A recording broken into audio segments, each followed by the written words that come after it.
తెలుగు శ్రోతలందరికీ నమస్కారం అండి. మన అలనాటి కథలో ఎవర్ గ్రీన్ స్టోరీస్ ఛానల్‌కి మీ అందరికీ స్వాగతం. 'విలువైన బ్రతుకు' అనే నవల వింటున్నామండి. రాసిన వారు అగస్త్య గారు. ఇక ఆలస్యం చేయకుండా మనం కథలోకి వెళ్ళిపోదామండి. త్వరగా వినేయండి. వీడియో చూసిన వెంటనే లైక్ చేసి, షేర్ చేసి తప్పకుండా సబ్స్క్రైబ్ చేసుకోండి మన ఛానల్‌ని. బెల్ ఐకాన్ యాక్టివేట్ చేసుకోండి. జానకి ఉదయాన్నే లేచి ఉత్సాహంగా పనులన్నీ చేయడం, తను తెచ్చిన చీరని వెంటనే కట్టుకోవడం చూసి అతను ఎంతెంతో ఆనందించాడు. ఇన్నాళ్ల తర్వాత ఆమెలో మార్పు రాబోతోందని ఆశించాడు. కానీ భార్యలో చోటు చేసుకున్న ఆ ఉత్సాహం, హుషారు అదంతా స్నేహితురాలి కోసమే అన్న నిజం శోభ తమ ఇంటికి వచ్చిన తర్వాతే తెలిసింది. నిజం తెలిసిన ఆ క్షణంలో తన గుండె మొత్తం ముక్కలైనట్టే విలవిల్లాడాడతను. ఆ బాధ బయటపడకుండా ఉండడం కోసమే బయటికి వెళ్ళిపోయాడు. ఎక్కడెక్కడో తిరిగాడు. ఆవేదన తగ్గలేదు. ఏం చేయాలో అర్థం కాలేదు. ఇంటికి తిరిగి వస్తుంటే సినిమా థియేటర్ కనిపించింది. సినిమా చూస్తే కొంతలో కొంత మనసు కుదుట పడుతుందేమో అనిపించింది. ముందు తనొక్కడే వెడదామనుకున్నాడు. అంతలో జానకి ఆమె ఫ్రెండు కళ్ళ ముందు కదిలారు. వాళ్ళనలా ఇంట్లో వదిలేసి తన మానాన తాను బయట గడిపి వెళ్లే కంటే వాళ్ళని కూడా తీసుకొస్తే అటు స్నేహితురాలి ముందు భార్య పరువు నిలబడుతుంది, ఇటు తనకి తప్పు చేసిన భావన ఉండదు అనిపించింది. అలా ముగ్గురికి టికెట్లు తీసుకున్నాడు. మనసు లేకుండా సినిమాకి వెళ్ళినా పిక్చర్ చూసిన తర్వాత అందులో ఉన్న హాస్యానికి కొంతలో కొంత బాధ తగ్గినట్టు అనిపించింది. అదైనా ఆ కాసేపే. ఇంటికి రాగానే మళ్ళీ పుండు కెలికినట్టయి అతని మనసు పాడైపోయింది. ఆ వేదనని తగ్గించుకోవడం కోసం అతను మంచాన్ని ఆశ్రయించాడు. ఎప్పుడూ ఏదో ఒక పని చేస్తూనో లేదా తనతో కబుర్లు చెబుతూనో ఉండే భర్త అలా పడుకోవడం జానకికి ఆశ్చర్యం కలిగించింది. కానీ ఎందుకలా పడుకున్నావు అని మాత్రం అతన్ని అడగలేదు. అలా అడగాలన్న కనీసపు ఆలోచన కూడా ఆమె చేయలేదు. ఆమెకు కావలసింది అతను పడుకోవడమే అన్నట్టుగా వంటింట్లోకి వెళ్ళిపోయి తన పని చూసుకోసాగింది. భార్య అక్కడి నుంచి వెళ్ళిపోవడం, తనని అస్సలు పట్టించుకోకపోవడం అన్నీ అతనికి తెలుస్తూనే ఉన్నాయి. దాంతో మనసులో ఉన్న ఆవేదన మరింత పెరిగింది. ఏమిటసలు జానకి ఉద్దేశం? తనను మనిషిలా చూడదెందుకని? తను ఇంట్లో మసిలినంతసేపు ఆమె ముళ్ళ మీద కూర్చున్నట్టు, నిప్పుల మీద నడిచినట్టు ఉంటుందే. తను ప్రేమగా మాట్లాడితే మొహం మార్చుకుంటుంది, దగ్గరికి తీసుకుపోతే బిగుసుకుపోతుంది. తననో గోడనో చెక్కనో చూసినట్టు చూస్తుందే తప్ప మొగుడిగా మగాడిగా చూడదేం. తను జానకిని సుఖపెట్టట్లేదా? ఇప్పటికీ కూడా ఆమెకి తన మీద కొంచెం కూడా ప్రేమ కలగలేదా? అసలు తండ్రి మాట విని తల్లి కన్నీళ్లకి, అక్క వేడుకోళ్లకి కరిగిపోయి జానకి మెళ్ళో 3 ముళ్ళు వేసి తను పొరపాటుగాని చేశాడా? తనకి జానకే కావాలని పట్టుబట్టి జీవితంలో తప్పటడుగు వేశాడా? అసలు దీనికి పరిష్కారం ఏమిటి? ఆలోచిస్తుంటే అతనికి దుఃఖం పొంగుకొచ్చింది.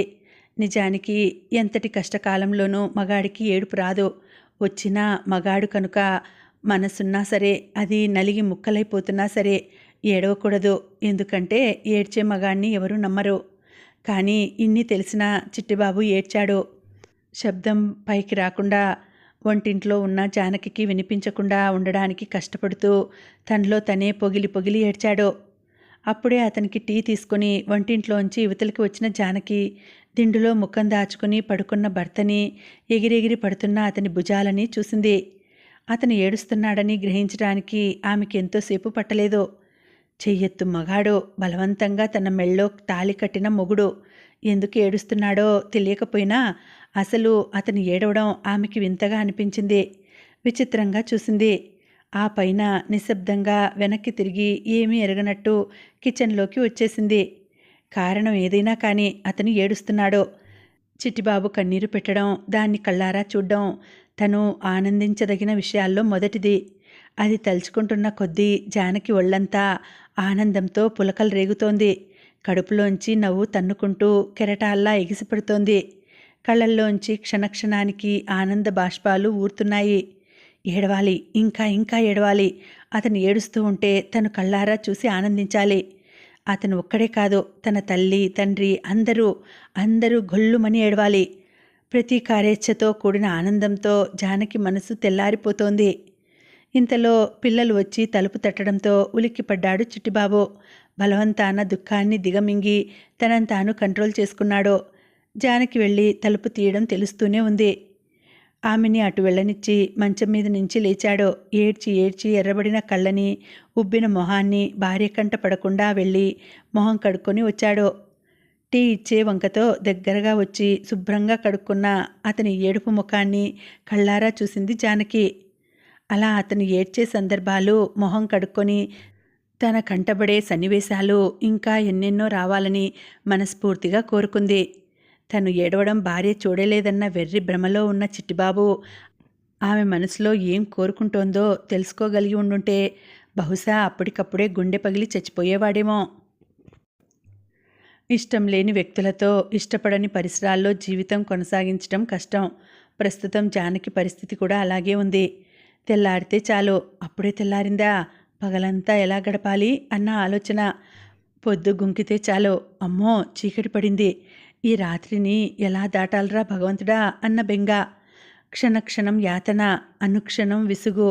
ఒక్కోసారి ఇలాంటి జీవితాన్ని బరువుగా, భారంగా కొనసాగించకపోతేనే ఈ క్షణంలోనే దీనిలా అంతం చేసేసుకుంటే అన్న పిచ్చి పిచ్చి ఆలోచనలు. బ్రతకాలన్న ఆసక్తి లేకపోయినా చావడానికి ధైర్యం చాలని పరిస్థితి. నవ్వుతూ తుళ్ళుతూ తను అందరిలాగే జీవితాన్ని గడపాలన్న ఆశ. ఎంత ప్రయత్నించినా దాన్ని ఎలా నిజం చేసుకోవాలో తెలియని నిరాశ. ఒక రకమైన అసంతృప్తి, అంతకు మించిన డిప్రెషన్ అనుక్షణం ఆమెని అతలాకుతలం చేసేస్తున్నాయి. ఊళ్ళో ఉన్నప్పుడు కూడా ఇలాంటి ఆలోచనలు జానకిలో ఉన్నాయి. కానీ వాటిలో ఇంత తీవ్రత లేదు. ఒకవేళ అప్పుడప్పుడు ఉద్రేకం కలిగినా అందులో జీవితాన్ని చాలించాలనేంతటి నిరాశ ఎప్పుడూ పుట్టలేదు. ఎందుకంటే ఇంట్లో ఎప్పుడూ ఆమెకి తోడుగా పెద్దవాళ్ళు ఉండేవారు కనుక, ఏదో ఒకటి మాట్లాడుతూ ఆమెకి ఒంటరిగా ఉండే అవకాశం లేకుండా చేసేవారు కనుక. కానీ పెద్దల నుంచి విడిపోయి నేరుగా వచ్చాకే ఆమెలో ఈ ఆలోచనల తీవ్రత, ఒంటరి భావన మరింత ఎక్కువైంది. ఎప్పుడూ ఎవరిదో తోడు కావాలనిపిస్తుంది. ఆ తోడు చిట్టిబాబు కాకపోతే బాగుండునని అనిపిస్తుంది. ఏకాంతం అంటే భయమేస్తుంది. అలాంటప్పుడు ఏ శోభో పక్కన ఉంటే బాగుండునని అనిపిస్తుంది. కానీ సినిమా థియేటర్ దగ్గర విడిపోయిన తర్వాత శోభ మళ్ళీ రాలేదు.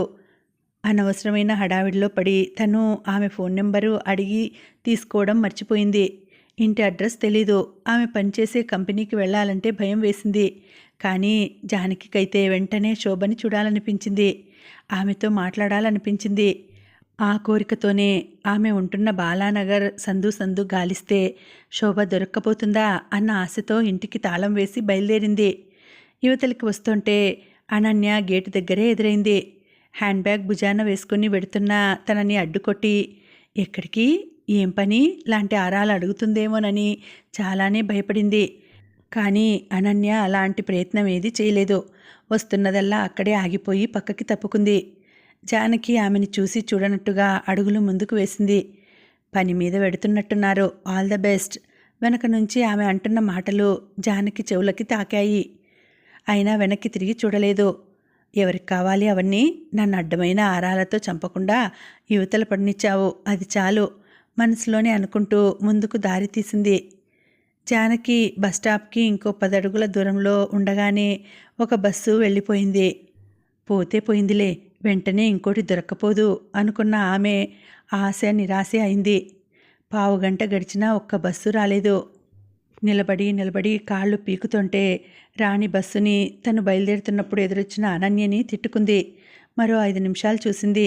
అప్పటికీ బస్సు లేదు. ఇక ఆటో ఎక్కి వెళ్ళిపోవడం మంచిదని అటు నడిచింది. ఆటో మాట్లాడుకుని ఎక్కబోతుంటే జానకి అన్న పిలుపు వినిపించింది. ఆ గొంతు శోభది. ఆటోలో పెట్టబోతున్న కాలుని టక్కున వెనక్కి లాగేసుకుని వెనక్కి తిరిగి చూసింది. ఏమిటే, ఎక్కడికి వెళ్ళిపోతున్నావు? అప్పటికే పరిగెత్తుకుంటూ వచ్చేసిన శోభ జానకి పక్కకి వచ్చి అడిగింది. మీ ఇంటికే బయలుదేరాను చెప్పింది. మా ఇంటికా? నేను అడ్రస్ ఇవ్వలేదుగా నీకు? ఇవ్వలేదనుకో, అయినా బాలానగర్ మొత్తం తిరిగైనా నీ ఇల్లు నేను కనుక్కోగలను ధీమాగా అంది జానకి. నయమే, వెళ్ళుంటే ఆ ఏరియా అంతా తిరిగి తిరిగి కాళ్ళు లాగడం తప్ప నీకు నా అడ్రస్ మాత్రం దొరికేది కాదు. అదేం? నిన్ననే ఇల్లు మార్చేశాను, ఇక్కడికి దగ్గరలోనే తీసుకున్నాను.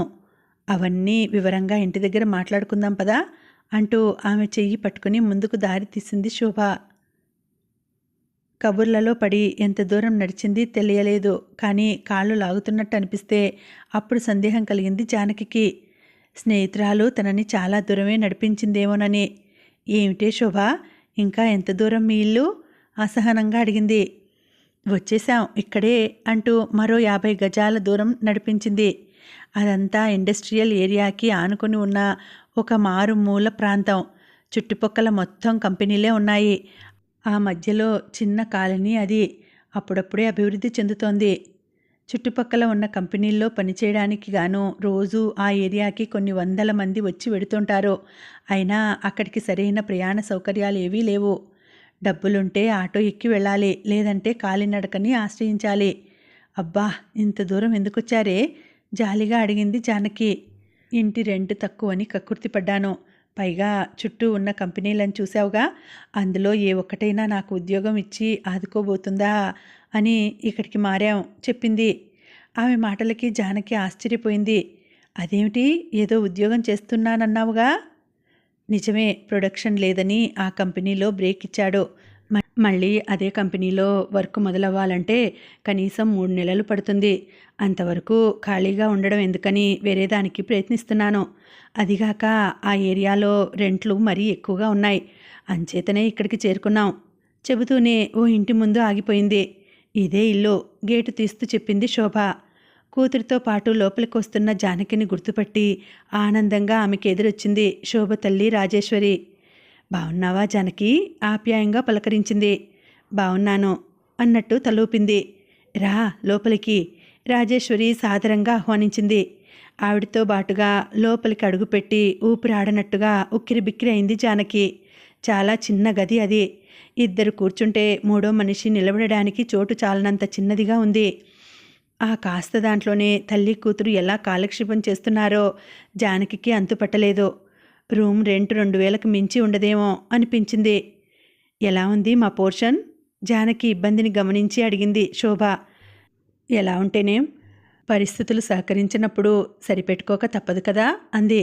ఆ మాటలు అంటున్నప్పుడు జానకి గొంతులోంచి కించిత్ చులకన భావం కదలాడడం శోభ మనసుని చివుక్కుమనిపించింది. పరిస్థితుల మాటలా ఉన్నా ఇద్దరం చెరో బ్యాగు భుజాన వేసుకుని పొద్దున్నే డ్యూటీలకు వెళ్ళిపోయామంటే తిరిగి ఏ సాయంత్రానికో రాత్రికో చేరుతాం. ఆ కాస్త సమయం తిని పడుకోవడం కోసం, వారంలో వచ్చే ఒక్క సెలవు రోజు కోసం పెద్ద పెద్ద పోర్షన్లు ఎందుకని ఇలాంటి చిన్న రూముల్లో సర్దుకుపోతున్నాం. మా ఇద్దరికీ వచ్చే జీతాల్లో ఒకరి కష్టం ఇల్లు గడవడం కోసమైతే ఇంకొకరి కష్టార్జితం మా శోభ పెళ్లి కోసం. ఎప్పటికైనా దాన్నో ఇంటిదాన్ని చేయాలిగా. అందుకే ఇంటి రెంట్లకి ఎక్కువ డబ్బు పోయకుండా ఉన్నంతలో తక్కువ ఖర్చుతో సర్దుకుపోతున్నాం. జానకి మాటలు అవమానంగా అనిపించాయి ఏమో. గబగబా తమ అసహాయతని సమర్థించుకుంది రాజేశ్వరి. పరువు కోసం ఆవిడ పడుతున్న తాపత్రయం చూస్తూ ఉంటే జానకికి నవ్వొచ్చింది. కానీ నవ్వలేదు, బావుండదని. మాట్లాడుతూనే ఇద్దరికీ టీ పెట్టి తెచ్చి ఇచ్చింది రాజేశ్వరి. దాన్ని అందుకుంటూ ఆవిడ వైపు పరిశీలనగా చూసింది జానకి. రాజేశ్వరి ఇదివరకు లావుగా పచ్చని పసిమి ఛాయతో ఉండేది. పరిస్థితుల ప్రభావమో పరిసరాల ప్రభావమో కానీ ప్రస్తుతం మాత్రం మనిషి బాగా చిక్కిపోయి నల్లబడింది. ఆవిడనలా చూస్తుంటే జానకికి జాలేసింది. ఈ సిటీ నీళ్లు మీకు పడినట్టు లేవు అంది టీ సిప్ చేస్తూ. ఆ మాటలకి గాఢంగా నిట్టూర్చింది రాజేశ్వరి. ఒక్క నీళ్లనే ఏమిటి, మనుషులు వాళ్ళ మాటలు కూడా సరిపడలేదు. ఎవరు పరిచయమైనా మొట్టమొదట మాట్లాడేది మా జీతాల గురించి, ఉద్యోగాల గురించి. ఇంకా చెప్పాలంటే ఇదిగో మేం తల దాచుకుంటున్నా ఇలాంటి ఇంటి గురించిను.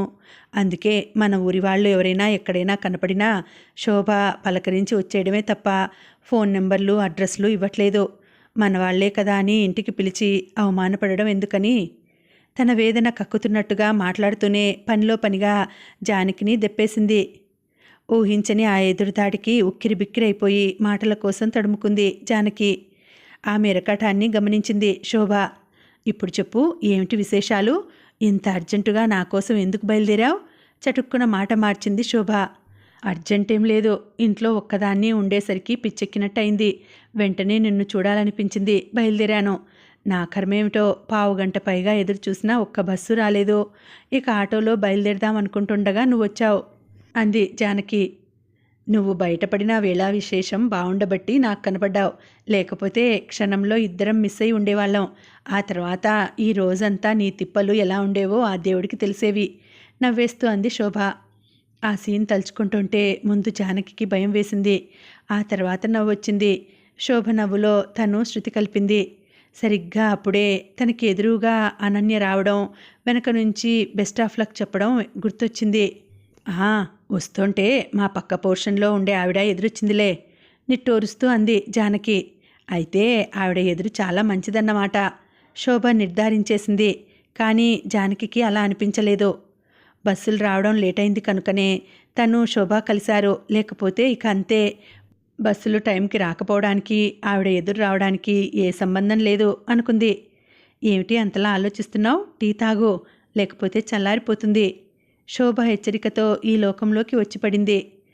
నువ్వు నాకు మాటివ్వాలి శోభ.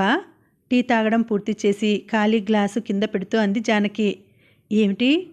ఈసారి నుంచి కనీసం 2 రోజులకి ఒకసారైనా నువ్వు మా ఇంటికి వచ్చి నాకు కనిపించి వెళ్ళాలి అర్థింపుగా అంది. ఆ మాటలు వింటూనే ఒక్కసారిగా ముఖాలు చూసుకున్నారు తల్లి కూతుళ్ళు. 2 రోజులకి ఒకసారైతే చాలా నవ్వుతూ ప్రశ్నించింది శోభ. వీలైతే ప్రతిరోజు వచ్చేసినా పర్వాలేదు ఆమె ముఖంలోకి చూస్తూ ఆశగా అంది. అబ్బా, ఎంత దురాశ నీకు! రోజు రావడం అంటే అయ్యే పనేనా? అయినా వారానికి ఒకసారి వచ్చినప్పుడు ఉండే మోజు విలువ రోజు వచ్చేస్తే పోతుంది నవ్వేస్తూ అంది. ఆ మాటకి రాజేశ్వరి కూడా నవ్వింది. కానీ జానకి నవ్వలేదు. ఏమిటోనే, ఒంటరిగా ఉంటే నాకు చచ్చిపోవాలన్నంత విరక్తి పుడుతోంది. కనీసం 2 రోజులకు ఒకసారైనా నువ్వు వచ్చి వెడితే కొంతలో కొంత సంతోషంగా ఉంటుంది. అందుకే నిన్నింతగా అర్థించేది సీరియస్గా అంది. ఆమె ముఖంలో కదలాడుతున్న గాంభీర్యాన్ని, మాటల్లో తొంగి చూస్తున్న వేదనని చూసేసరికి శోభ ముఖంలో నవ్వు మాయమైంది. జానకి మాటల్ని తేలిగ్గా తీసిపారేయలేనట్టుగా ఆలోచనలో పడింది. ప్రస్తుతానికి తనకి ఉద్యోగం లేదు. వెతికితే మళ్ళీ 4 రోజుల్లో ఏదో ఓ కంపెనీలో హెల్పర్గా చేరిపోగలదు. కానీ ఆ ఉద్యోగం ఏ కంపెనీలో వస్తుందో? దొరికేది కాస్త 8 గంటల వర్క్ దొరుకుతుందో లేక 12 గంటల పని దొరుకుతుందో ముందుగా ఎలా తెలుస్తుంది? అదిగాక వర్క్ ప్లేస్లో సూపర్వైజర్లు కాస్త మంచివాళ్ళైతే చూసి చూడనట్టు వదిలేస్తారు. కాకపోతే ఒళ్ళొంచి మరీ పని చేయిస్తారు. కొందరు శాడిస్ట్ సూపర్వైజర్లు ఉంటారు. వాళ్ళైతే మరీ దారుణం. చేసిన పనినే మళ్ళీ మళ్ళీ చేయిస్తారు. లేదు, చేసిన పనికి లేని వంకలు పెట్టి అందరిలోనూ అవమానిస్తుంటారు. అలాంటి వాళ్ళ కింద పనిచేయడం అంటే నరకం కిందే లెక్క. అసలు వాళ్ళ దృష్టిలో హెల్పర్స్ అంటేనే బానిసలని అర్థం. పని చేస్తున్నంతసేపు ఊపిరి కూడా తీసుకొనివ్వరు. పొద్దున్న పోయి సాయంత్రానికి ఇల్లు చేరుకునేసరికి ప్రాణం కడగంటిపోతుంది. మళ్ళీ ఇంటికొచ్చి ఇంట్లో అంట్ల పని, వంట పని, నీళ్ల సౌకర్యం సరిగ్గా లేకపోతే పబ్లిక్ నల్లా దగ్గర నుంచి బోర్ వాటర్ చేరబోసుకునే పని, ఇన్ని చూసుకోవాలి. పనిలో ఉన్నంతసేపు శరీరం విశ్రాంతి కోరుతూనే ఉంటుంది. దొరికిన ప్రతి క్షణాన్ని సద్వినియోగం చేసుకోమని మనసు తొందర పెడుతూనే ఉంటుంది. అలాంటి పరిస్థితుల్లో ఏ విధంగా చూసినా తను 2 రోజులకు ఒకసారి జానకి ఇంటికి వెళ్ళి కనబడడం అస్సలు కుదిరే పని కాదు. గట్టిగా చెప్పాలంటే వారానికి 1 రోజు కనిపించడమే అతి కష్టం. పరిస్థితుల్ని మనసులోనే అంచనా వేసి దీర్ఘంగా నిట్టూర్చింది శోభ. నీ బాధ నాకు అర్థమైంది. కానీ నా పరిస్థితిని కూడా నువ్వు అర్థం చేసుకోవాలి. మరి సాధ్యమైనంత వరకు కనీసం వారానికి ఒకసారైనా వచ్చి నీతో గడపడానికి ప్రయత్నిస్తాను అని మెల్లగా అంది. అప్పుడు కల్పించుకుంది. అంతవరకు వాళ్ళిద్దరి మాటలకి శ్రోతగా మిగిలిన రాజేశ్వరి. పోనీ ఓ పని చెయ్యండి అంది. ఏమిటి? ఇద్దరు ఒకేసారి అడిగారు. ఇంట్లో ఒక్కతే ఉండడానికి జంకుతోంది కనుక తనని కూడా నీతో పాటే ఉద్యోగానికి తీసుకుపో. అలా ఇద్దరూ ఒకే కంపెనీలో పని చేసుకోండి. ఉదయం నుంచి సాయంత్రం వరకు కబుర్లు చెప్పుకోండి. అటు ఆమెకి ఇంట్లో తోచకపోవడం ఉండదు, ఇటు రోజు మీరిద్దరూ కలుసుకున్నట్టు ఉంటుంది. ఏమంటావు జానకి? ఆమె ముఖంలోకి చూస్తూ అడిగింది. వాస్తవానికి రాజేశ్వరి ఆ సూచన చేసింది జానకి ముఖం చూసి జాలిపడో, ఆమె పరిస్థితికి బాధపడో కాదు, కక్షగట్టి. ఇంట్లోకి అడుగు పెడుతూనే తమ ఆర్థిక దుస్థితి గురించి ఆమె తక్కువగా మాట్లాడడం రాజేశ్వరికి నచ్చలేదు. కాదు, చాలా కోపం తెప్పించింది. కానీ వెంటనే బదులు తీర్చుకోవడం ఎలాగో అర్థం కాలేదు. దాని గురించి ఆలోచిస్తూ ఉండగానే ఇప్పుడు ఈ మాటలు అని జానకి తనంత తానుగా ఆవిడ చేతికి దొరికిపోయింది. చూడబోతే ఆమె మీద పగ తీర్చుకోవడానికి ఇదే మంచి అవకాశంలా తోచడంతో కాలక్షేపం కోసం ఉద్యోగంలో చేరమని ఒక ఉచిత సలహా పారేసింది. నిజంగా తన పథకం పారి ఆమె తన కూతురుతో పాటు హెల్పర్గా వెళ్ళడం అంటూ జరిగితే అప్పుడు ముందు ఉద్యోగం విషయంలో ఆమె తమతో సమానమవుతుంది. ఇది మొదటి గెలుపు. ఎక్కడో ఒకచోట ఏదో విధంగా సూపర్వైజర్ల చేతిలో ఆమెకి తిట్లు, రకరకాల మాటలు తప్పవు. అలాంటివి జానకికి ఎదురైన నాడు అవి తమ చెవిన పడక తప్పవు. తను ఆశించినట్టు అదే జరిగితే తనకిక పండగే. ఆ సందర్భాన్ని పురస్కరించుకుని వీలు చిక్కినప్పుడల్లా ఆమెని దొప్పి పొడిచి పగ చల్లార్చుకోవచ్చు. ఇది రెండో గెలుపు. ఇది రాజేశ్వరి ఆలోచన. నిజానికి ఎదుటివారి నిస్సహాయతని ఎప్పుడూ ఎవరూ అవహేళన చేయకూడదు. కానీ జానకి అదే చేసింది. అసహాయతలోనూ అనుకూల పరిస్థితుల్లోనూ ఉన్న వారిని చూసి ఆక్షేపించిన వారికి సదరు అవమానపడిన వ్యక్తులు ఎప్పుడూ మాటలతో జవాబు చెప్పకూడదు, చేతలతోనే చెప్పి తీరాలి. కానీ అది అందరికీ సానుకూలంగా, లోకానికి ఆమోదయోగ్యంగా ఉండాలి తప్ప మరొకరి జీవితానికి ముప్పు తెచ్చేదిగా మారకూడదు. ఈ సత్యాన్ని వయస్సు, అనుభవము రెండూ ఉన్న రాజేశ్వరి విస్మరించింది. కొందరంతే చిన్న చిన్న విషయాలకి కూడా పగబట్టి పెద్ద పెద్ద ప్రతీకారాలకి పాల్పడతారు. ఒక్క ముక్కలో చెప్పాలంటే దుర్మార్గులు అని ఇలాంటి వాళ్ళనే అంటారు. అయితే ఈ నిజం జానకికి తెలియదు. కనుకనే రాజేశ్వరి మాటలు వింటూనే ఆలోచనలో పడిపోయింది. శోభ తల్లి చెప్పిన ఆలోచన ఆమెకి నచ్చింది. కానీ అంతలోనే సంశయం. ఈ విషయం చెబితే చిట్టిబాబు ఏమంటాడో? పిల్లల్ని తయారు చేసి స్కూల్కి పంపి ఆ తర్వాత తను డ్యూటీకి వెళ్ళడం కుదురుతుందో కుదరదో? అసలైనా తన వానాకాలం చదువుకి ఒక్క ముక్క కూడా ఇంగ్లీష్ రాని తన మొహానికి ఉద్యోగం ఎవరిస్తారు? ఇక ఉండబట్టలేక ఆ మాటే శోభని అడిగేసింది. నేను 10th కూడా పాస్ అవ్వలేదే, అలాంటి నాకు ఎవరిస్తారు ఉద్యోగం? ఆమె సందేహం విని పగలబడి నవ్వేసింది శోభ. మరి నేను చదువుకోలేదు, కానీ ఉద్యోగం చేయట్లేదు. కొన్ని కంపెనీల్లో హెల్పర్గా పనిచేసే వాళ్ళు 10th ఇంటరో చదివి ఉండాలి. ఆ సర్టిఫికెట్ని చూపించాలి కూడా. మనం అలాంటి కంపెనీల జోలికి వెళ్ళాం. ఇంకొన్ని కంపెనీలు ఉంటాయి, వాళ్ళకి పనే తప్ప చదువుతో నిమిత్తం లేదు. ఇలాంటి చోట్లకి వెళ్ళి పనుందా అని అడుగుతాం. అసలు పొట్ట చీరితే అక్షరం ముక్క లేని వాళ్ళు కూడా కొన్ని కంపెనీలలో హెల్పర్లుగా పనిచేస్తున్నారు. ఆ విషయం తెలుసా నీకు? తెలీదు. నిజానికి కొన్ని కంపెనీల్లో అయితే వాళ్ళని వీళ్ళని కూడా తీసుకుంటారు. సర్టిఫికెట్స్ ఉన్న వాళ్ళని కొన్ని సెక్షన్స్లోనూ, అస్సలు చదువులేని వాళ్ళని లేబులింగ్, వాషింగ్, ప్యాకింగ్, బ్యాట్లింగ్ వంటి సెక్షన్స్లోనూ వేస్తారు. అంచేత 10th పూర్తవలేదు కాబట్టి ఏ పని దొరకదేమో అన్న సంశయాలేవి పెట్టుకోకు. ఇప్పుడు తీరిందా నీ సందేహం? నవ్వుతూ అడిగింది. వింటున్న జానకికి మనసు సగం తేలిక పడ్డట్టయింది. ఆ మిగిలిన సగం ఏదైనా పని దొరికాక తేలిక పడుతుంది అనుకుంది.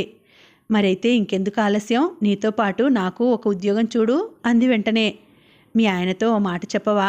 ఆరా తీసింది శోభ. అవసరం లేదు, నా మాటని మా ఆయన కాదనరు నమ్మకంగా అంది. ఒకవేళ అతను కాదన్నా ఆమెకి ఆగే ఉద్దేశం లేదు. ఎందుకంటే అతను కాదన్నదే ఆమె చేసి తీరుతుంది కనుక. అందుకే ఉద్యోగం విషయంలో భర్తని సంప్రదించవలసిన అవసరం జానకికి కనపడలేదు. ముఖ్యమైన ఒక విషయంలో స్పష్టత రావడంతో ఇద్దరూ కలిసి మర్నాటి నుంచే ఉద్యోగాల వేటలో పడాలని నిర్ణయించుకున్నారు. ఆ ఒక్క నిర్ణయం జానకిలో చాలా మార్పుని తీసుకువచ్చింది. ఉత్సాహం మితిమీరిపోవడంతో గాలిలో తేలిపోతున్నట్టుగా ఇంటికి చేరుకుంది. ఆ రోజంతా చాలా హుషారుగా గడిపింది. ఆ రాత్రి ఏమిటంత హుషారుగా ఉన్నావు అని అడిగిన చిట్టిబాబుకి శోభ ఇక్కడికి దగ్గరలోనే ఇల్లు తీసుకుంది అని చెప్పిందే తప్ప తను ఉద్యోగం కోసం ప్రయత్నిస్తున్నట్టు చెప్పలేదు. అలా చెబితే అతను కాదని అడ్డు పెడతాడని భయం. మర్నాడు ఉదయాన్నే లేచి పనులన్నీ ముగించుకొని 8 అయ్యేసరికల్లా రెడీ అయిపోయింది జానకి. పిల్లల్ని స్కూలుకి, భర్తని షాపుకి పంపించేసి హాయిగా ఊపిరి పీల్చుకుంది. ఇక బయలుదేరదామని అనుకుంటుండగా ఆమెకి హఠాత్తుగా దేవుడు గుర్తొచ్చాడు. ఇన్నాళ్ళు తను మర్చిపోయిన దేవుడు ఇవాళే ఎందుకు గుర్తొచ్చాడు అని ఆలోచించలేదు. జ్ఞాపకం వచ్చిందే తడవుగా దేవుణ్ణి పెట్టిన అల్మారా దగ్గరికి పరిగెత్తింది. గబగబా 2 అగరత్తులు వెలిగించి ఒక దండం పెట్టింది. ఉద్యోగం వచ్చేటట్టు చూడు దేవుడా అని మనస్ఫూర్తిగా కోరుకుంది. అప్పుడు ఇంటికి తాళం వేసి బయటపడింది. ఆమె భయపడ్డట్టుగా బయలుదేరే టైముకి అనన్య ఎదురు కాలేదు. కనీసం ఆమె బయట ఎక్కడా కనపడలేదు కూడా. అది గమనించి హాయిగా నిట్టూర్చింది. వేగంగా నడుచుకుంటూ శోభ ఇంటికి చేరేసరికి అరగంట పైనే పట్టింది. జానకి వెళ్ళేసరికి ఆమె సిద్ధంగా ఉంది. ఆలస్యం చేశానా? వెడుతూనే అడిగింది జానకి. లేదులే, అయినా మొగుణ్ణి పిల్లల్ని సమర్థించుకొని బయటికి రావాలి కనుక ఆ మాత్రం ఆలస్యం ఉంటుందని నేను ఊహించానులే. సరే పద చెప్పి ముందుకు కదిలింది. ఏవేవో కబుర్లు చెబుతూ శోభ సందులు గొంతులు తిప్పేస్తుంటే ఆమె చెప్పేవి వింటూ ఆమెతో పాటు నడుస్తోంది జానకి. ఇప్పుడు మనం ఎక్కడికి వెడుతున్నామో నీకు తెలుసా? మాటల మధ్య హఠాత్తుగా అడిగింది శోభ. తెలియదు అన్నట్టుగా తల అడ్డంగా ఊపింది జానకి. చిదంబరం ఇంటికి నవ్వుతూ చెప్పింది. ఉలిక్కిపడింది జానకి. అతనెవరు? ప్రశ్నించింది. ఒక లేబర్ కాంట్రాక్టర్. మనం డైరెక్ట్గా కంపెనీకి వెడితే ఖాళీ లేదని చెప్పేస్తారు. అదే ఇతని ద్వారా వెడితే వెంటనే తీసుకుంటారు. జాబ్ గ్యారంటీ వివరించింది. అలాగా అన్నట్టు తల నిలువునా తాటించింది జానకి. ఇదే ఇల్లు. ఒకచోట ఆగిపోతూ అంది శోభ. 2 అంతస్తుల బిల్డింగ్ అది. బయట నుంచి చూస్తే చాలా ఖరీదుగా కనిపిస్తోంది. ఒక్క ముక్కలో చెప్పాలంటే ఇంద్రభవనాన్ని తలదన్నేట్టుగా ఉంది. రా, శోభ గేటు తీస్తూ అంది. జానకి ఆమెని అనుసరించింది.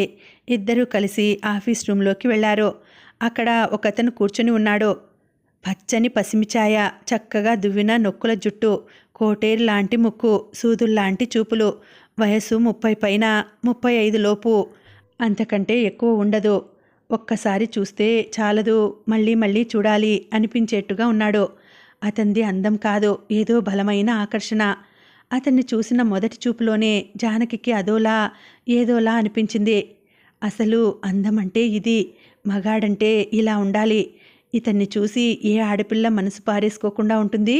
మనసులోనే అనుకుంది. లేబర్ కాంట్రాక్టర్లంటే ఇంత అందంగా, ఇంత చిన్నగా కూడా ఉంటారన్నమాట. చిదంబరం అన్న పేరు విని తను అతన్ని సినిమాలో చూపించే చింతపండు మొహన్లా ఉంటాడని ఊహించింది. తీరా వచ్చాక తెలుస్తోంది ఊహలకి వాస్తవాలకి చాలా తేడా ఉంటుందని. ఎదురుగా కుర్చీలో కూర్చున్న అతన్ని చూస్తూ ఏదేదో ఊహించసాగింది జానకి. ఇంతలో సార్ లేరా? శోభ అతని వైపు చూస్తూ అడిగింది. ఆ ప్రశ్నతో ఉలిక్కిపడి ఇహలోకంలోకి వచ్చింది జానకి. లేరు, బయటికి వెళ్లారు, అరగంటలో వచ్చేస్తారు. ఇద్దరినీ నకసిక పర్యంతం చూస్తూ చెప్పాడా అందగాడు. ఆమె అడగడం, అతను చెప్పడం చూస్తుంటే ఇతను ఇంతకుముందు శోభ చెప్పిన చిదంబరం ఇతను కాదేమోనన్న అనుమానం వచ్చింది జానకికి. రా కూర్చుందాం, అక్కడే ఓ పక్కగా ఉన్న కుర్చీల వైపు దారి తీస్తూ అంది శోభ. అతను చిదంబరం కాదా? కుర్చీలో కూర్చున్న తర్వాత గొంతు తగ్గించి రహస్యంగా అడిగింది. కాదు, ఇతను మధుకర్ అని సూపర్వైజర్, సార్కి పరిచయస్తుడు చెప్పింది శోభ.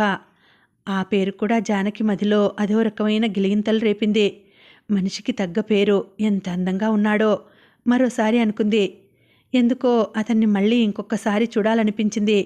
బావుండదని మనసు కసురుతున్నా ఆగలేక మెల్లగా తలెత్తి అతని వైపు చూసింది. చూస్తున్న కొద్దీ చూడాలనిపించిందే తప్ప రెప్ప వాల్చబుద్ధి కాలేదు. అలా చూస్తూ ఉన్నప్పుడే రాయిలా గడ్డకట్టిపోయిన తన మనసు మంచులా కరుగుతున్న భావం కలిగింది.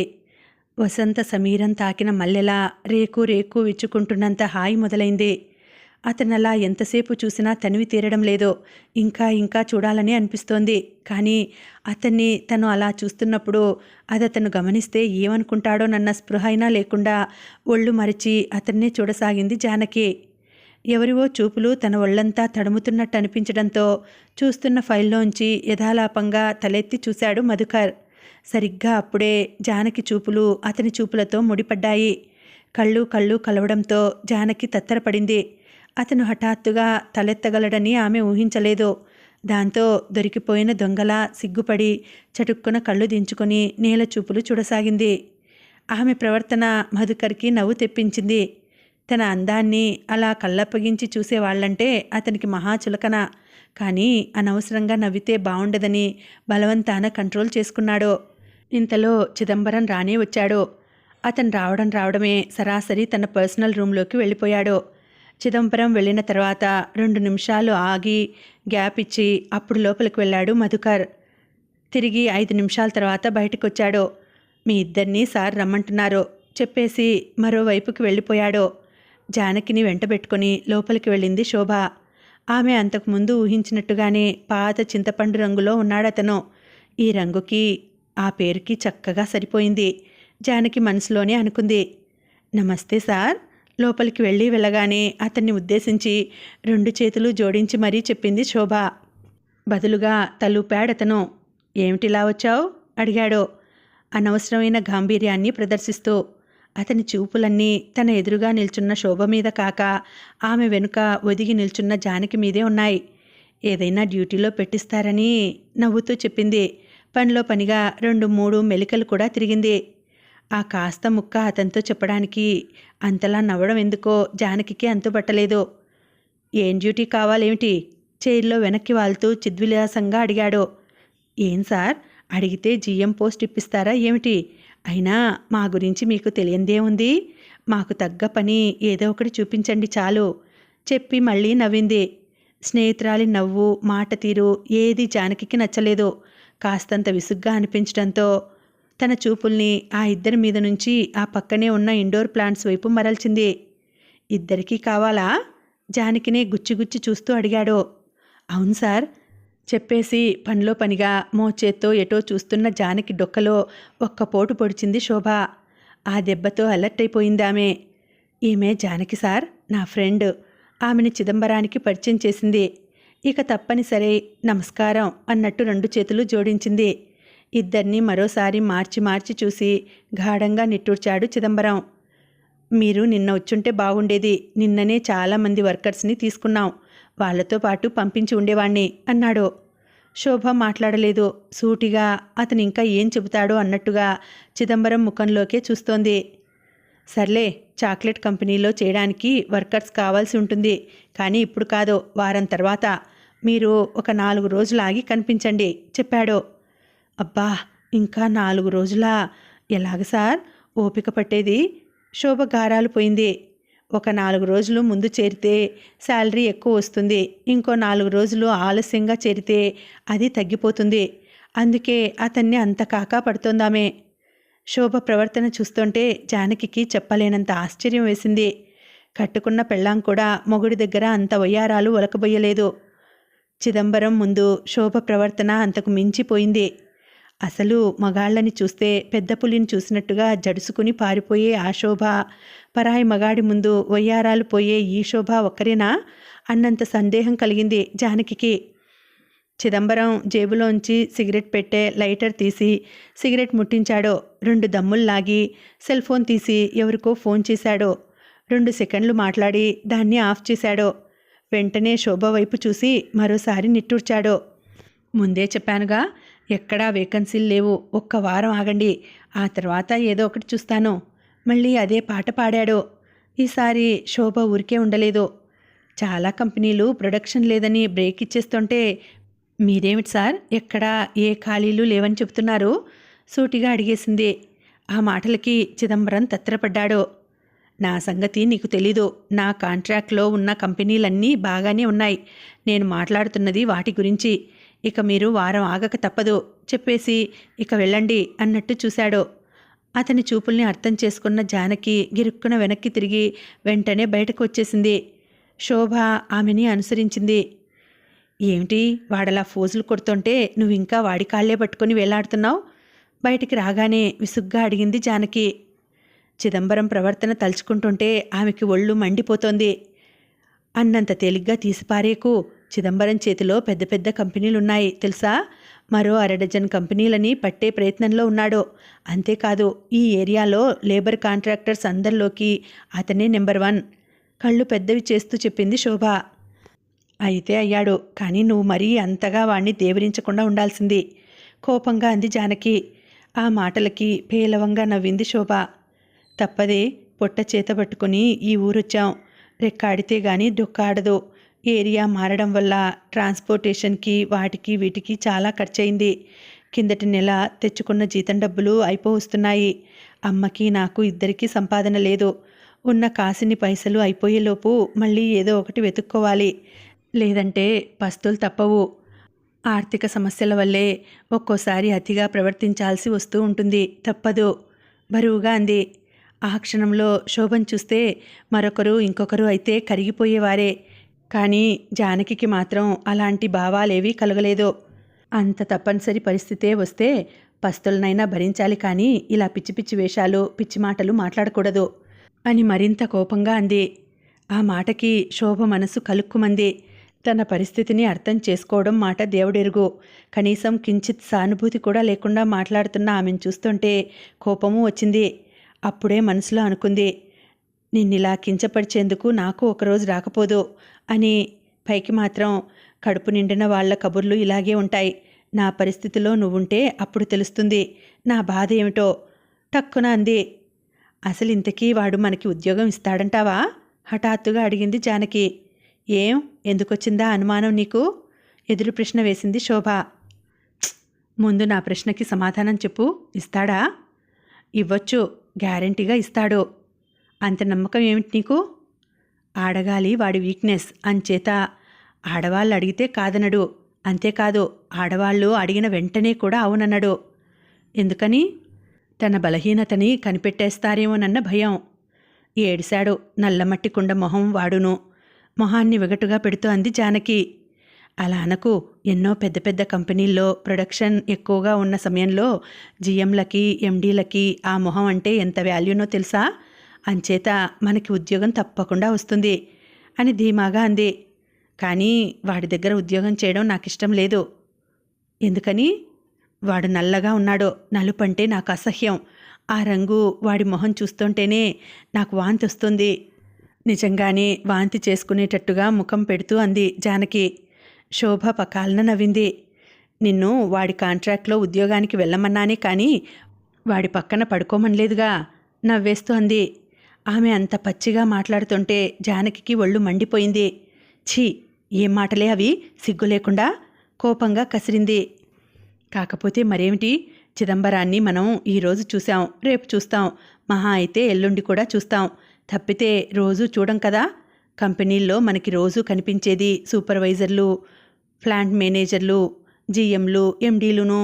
ఇలాంటి కాంట్రాక్టర్లు అక్కడికి రారు. అంచేత చిదంబరం గురించి నువ్వు ఎక్కువగా ఆలోచించకు అనునయంగా అంది. అది నిజమే అనిపించింది జానకి. అంతేకాదు, తనకి తెలియని ఎన్నో విషయాలు శోభకి తెలియడం కూడా ఆమె ధైర్యానికి కారణమైంది. ఆ పైన తనకి ఉద్యోగం కావాలి. అది చిట్టిబాబుకి రోజులో కనీసం సగం గంటలు దూరంగా. తను అతనికి కనబడకుండా ఉండేందుకు. ఇప్పుడు చిదంబరం ఒక ఉద్యోగం వేయించగలడా లేడా అంతవరకే ఆలోచించాలి తప్పితే ఇక మిగిలిన విషయాలు తనకి అనవసరం అనుకుంది.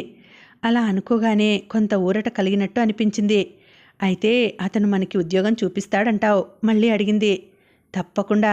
కాకపోతే మనం ఒక 4 రోజుల పాటు రోజు వాడి చుట్టూ తిరగాలి, తప్పదు నిట్టూరుస్తూ అంది. శోభ చెప్పినట్టుగానే ఇద్దరూ కలిసి 4 రోజుల పాటు చిదంబరం ఇంటి చుట్టూ తిరిగారు. అతన్ని ఉద్యోగం కోసం ఎన్నిసార్లు ఎంతగా అర్థించాలో అంతగానూ అర్థించింది శోభ. ఆమె ఎత్తులే ఫలించాయో లేకపోతే నిజంగానే వేకెన్సీలు ఉన్నాయో తెలియదు కానీ మొత్తానికి ఇద్దరికీ ఓ కంపెనీ అడ్రస్ చెప్పి అక్కడికి హెల్పర్లుగా వెళ్ళమన్నాడు చిదంబరం. అతను చెప్పిన ప్రకారం మర్నాడే ఇద్దరూ వెళ్ళి పనిలో చేరాలి. ఆ వార్త విన్న మరుక్షణం శోభకి కాలు నేల మీద నిలవలేదు. ఆమె సంతోషం జానకి కొంచెం అతిగానే అనిపించినా ముందు ముందు శోభతో తనకి చాలా అవసరం ఉంది కనుక ఏమీ అనకుండా ఊరుకుంది. మర్నాడు తాము ఏ సమయానికి ఎక్కడ కలవాలో నిర్ధారించుకుని అప్పుడు ఇద్దరూ ఎవరి దారిన వాళ్ళు విడిపోయారో. జానకి ఇంటికి చేరుకునేసరికి స్కూల్ నుంచి ఇంటికి తిరిగొచ్చిన గుర్తుగా పిల్లల పుస్తకాల బ్యాగులు గుమ్మం ముందు పడి ఉన్నాయి. వాళ్ళ కోసం అటూ ఇటూ చూసింది. ఎక్కడా కనపడలేదు. ఒకవేళ పక్క పోర్షన్లో ఉన్నారేమో అనుకుంటూ అటు తొంగి చూసింది. అనన్య పోర్షన్ తలుపులు వేసి ఉన్నాయి. మేడ మీద ఆడుకుంటున్నారేమో అన్న ఉద్దేశంతో మెట్లెక్కి పైకి చేరుకున్న ఆమె ఎదురుగా కనిపించిన దృశ్యం చూసి ఆశ్చర్యపోయింది. అక్కడ పిల్లలిద్దరూ కలిసి అనన్యతో క్యారమ్స్ ఆడుతున్నారు. పైకి వచ్చిన జానకిని చూసి పలకరింపుగా నవ్వింది అనన్య. వెంటనే ఆట ధ్యాసలో పడి తల్లిని కూడా గమనించని పిల్లల వైపు తిరిగి, మీ మమ్మీ వచ్చేశారు చెప్పింది. అప్పుడు గమనించారు వాళ్ళు జానకిని. మమ్మీ అంటూ బోర్డు వదిలి పరిగెత్తుకొచ్చేశారు. పిల్లల్ని తీసుకుని కిందకి వచ్చేసింది జానకి. ఇంతసేపు పిల్లల్ని జాగ్రత్తగా చూసినందుకు అనన్యకి కనీసం థ్యాంక్స్ అయినా చెప్పకుండా అలా వచ్చేయడం ఆమెకి తప్పుగా అనిపించలేదు. వెనక్కి తిరిగి చూడకుండా వెళ్ళిపోయిన జానకిని చూసి చిన్నగా నవ్వుకుంది అనన్య. కథ కొనసాగుతుంది. మళ్ళీ వచ్చే వీడియోలో తర్వాతి భాగం వినేద్దామండి. అంతవరకు శుభరాత్రి. నమస్తే.